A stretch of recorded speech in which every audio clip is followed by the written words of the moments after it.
sejahtera bagi kita semua. Kembali lagi dalam renungan harian kita.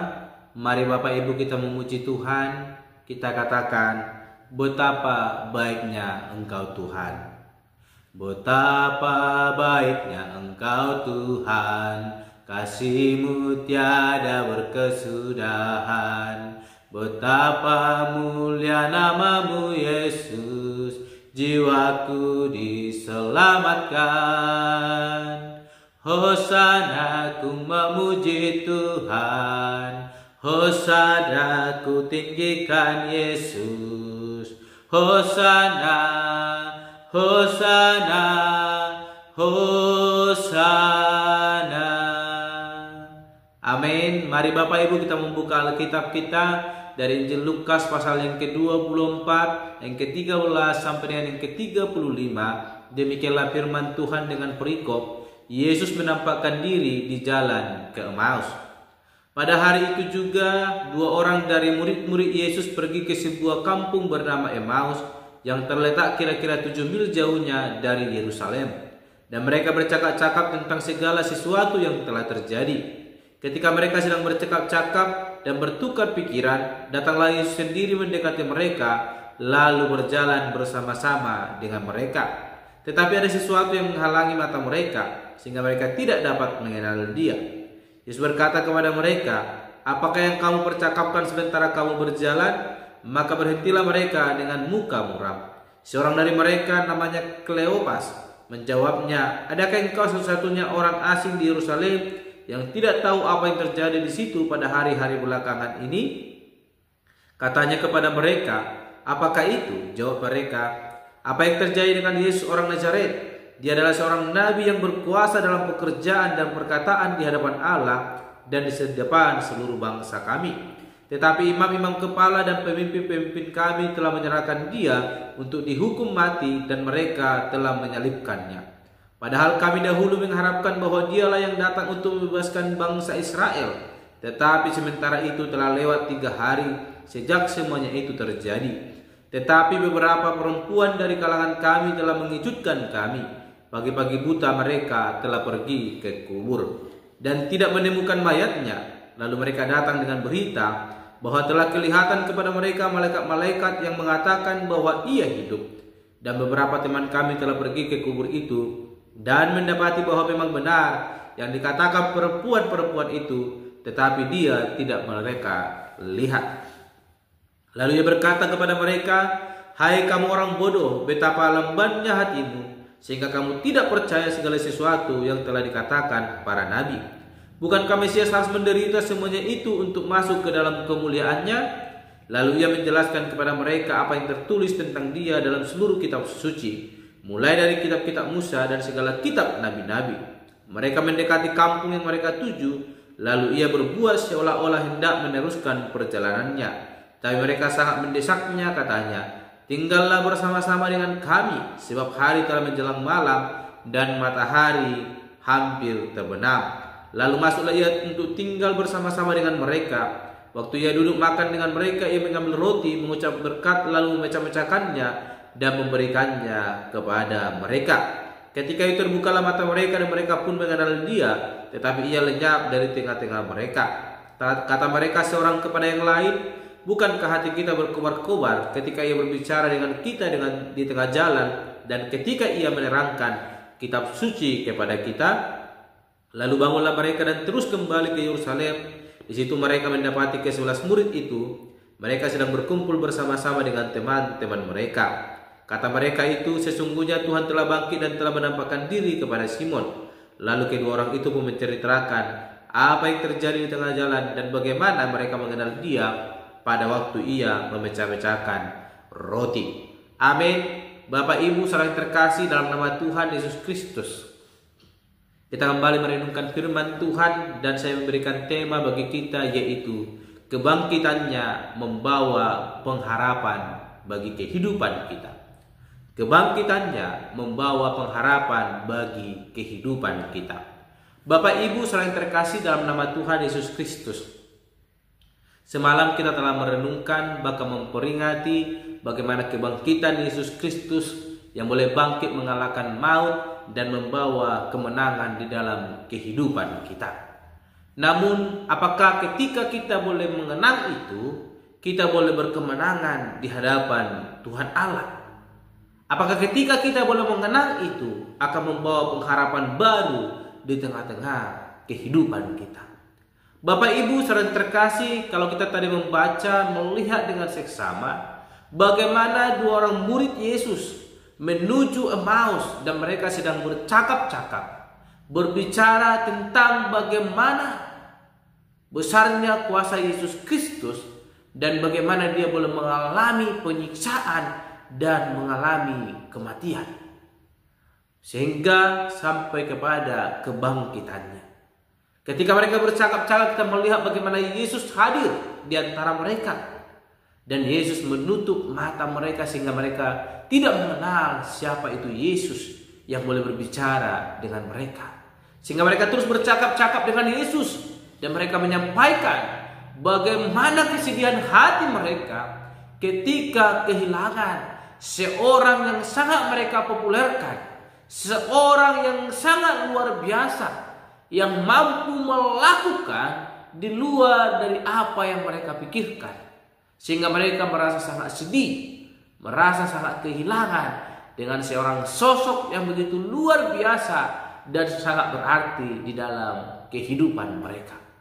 Namun satu hal yang boleh kita lihat dari renungan hari ini, bagaimana kebangkitan Yesus bukan membawa pengharapan baru dalam hidup mereka, namun mereka mengalami sebuah kesedihan ketika Yesus ditangkap, disalibkan dan mati. Dan ketika mereka pergi berziarah dan mereka mendapati kubur Yesus telah kosong, mereka mengalami kesedihan. Mereka lupa apa yang diajarkan oleh Yesus Kristus, bahwa dia harus bangkit mengalahkan maut, sehingga mereka mengalami kesedihan.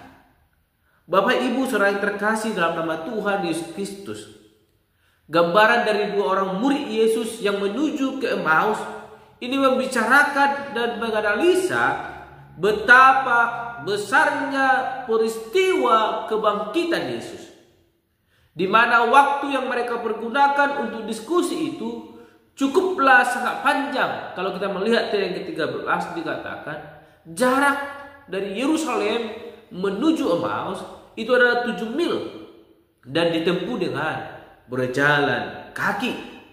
Maka mereka, kita perhatikan, bisa melaporkan peristiwa kebangkitan Kristus secara lengkap kepada Yesus yang tidak mereka kenali. Namun mereka berbicara tentang kehidupan mereka yang dimana mereka masih berduka, seolah-olah mereka hanya menginginkan mujizat yang dapat dilakukan oleh Yesus Kristus. Mereka mempunyai pengharapan yang salah terhadap kematian bahkan kebangkitan Yesus Kristus, di mana mereka hanya terpusat kepada kebutuhan fisik mereka. Mereka tidak memahami apa yang sedang Yesus kerjakan, apa yang sedang dialami oleh Yesus Kristus.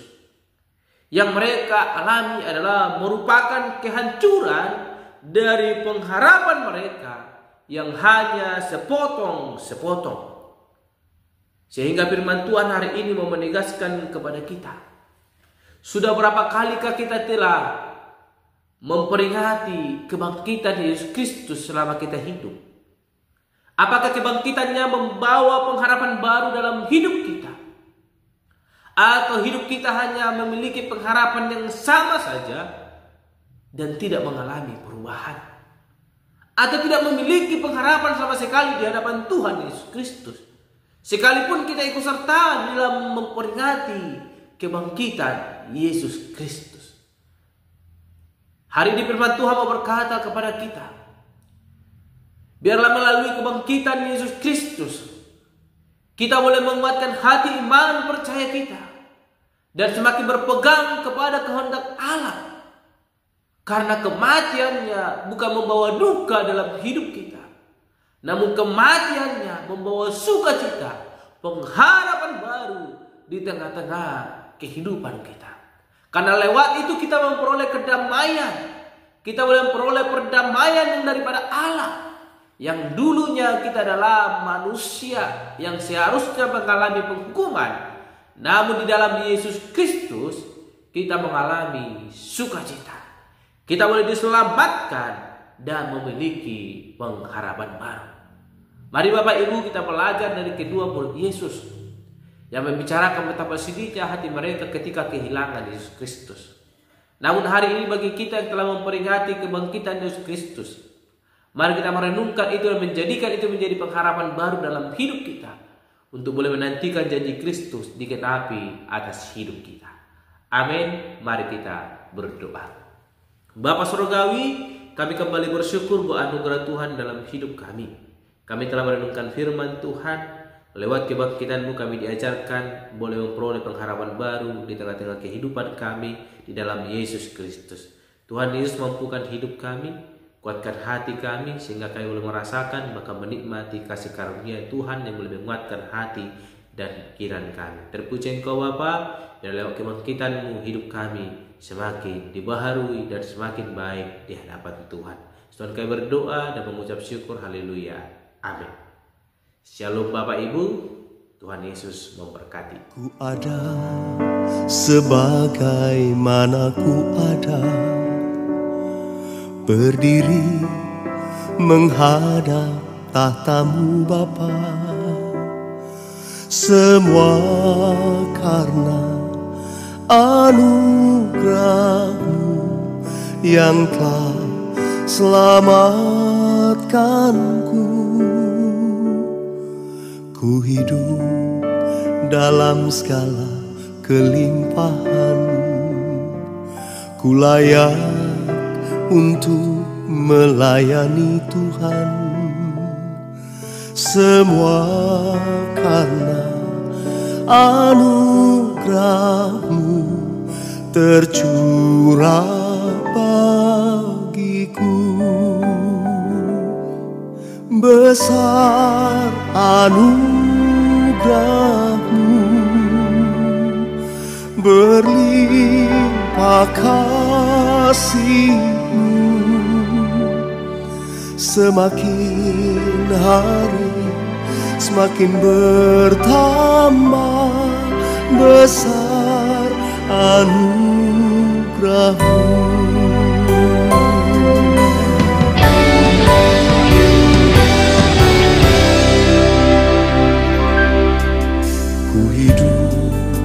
Dalam segala kelimpahan, ku layak untuk melayani Tuhan.